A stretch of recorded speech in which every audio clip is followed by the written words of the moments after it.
With Thanksgiving right around the corner, I wanted to talk about one of my family's favorite traditions, Boston Market.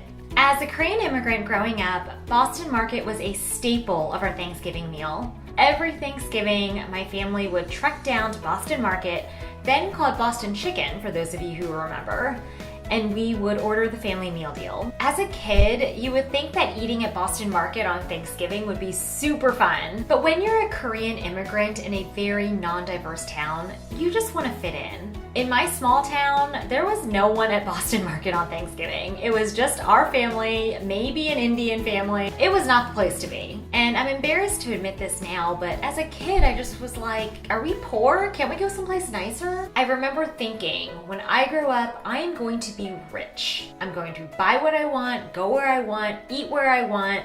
None of this fast food crap. We're gonna go someplace fancy, like Ponderosa, which was the fanciest place I knew at the time. It was this desire to not feel poor, to not feel limited, that drove me to make money and to have financial independence. Fast forward 15 plus years, and I was a corporate lawyer living in Manhattan making a lot of money. I had fancy clothes and handbags, and I treated my family to nice meals. But to me, that's what money was about. You make money so that you can buy the things that you want and you deserve. All of that changed one Thanksgiving. A couple of days before my law firm closed, we got an urgent email from one of our pro bono clients. This was a woman who was in a very abusive relationship, and she was afraid that her husband was going to kill her that weekend, and she needed urgent assistance drafting a will to take care of her 2 young daughters. She didn't have any money, but she had some personal items that she wanted to make sure her daughters received. I reread this email over and over again and felt this tremendous sadness for the choices or lack thereof that this woman felt she had.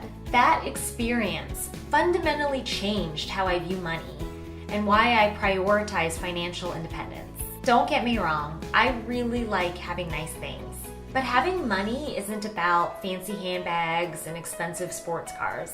Having money is about having options. When money is not a factor in your decisions, you can base those decisions on equally important considerations, such as, is it gonna help me grow? Is it gonna be safe? Is it gonna make me happy? Having money could mean the ability to leave behind your small town, or to leave a job that doesn't make you happy, or God forbid, to leave an abusive relationship. It's having a safety net in place so that you can take risks with your life and you can live a life based on the maximum number of options possible. I don't know what happened to that woman, but I think about her every single Thanksgiving, and I hope that she and her daughters are okay. As for the Jin family, we have not moved on to Ponderosa after all these years. We do cook our own Thanksgiving meal these days, although sometimes we do still order from Boston Market because their sides are delicious.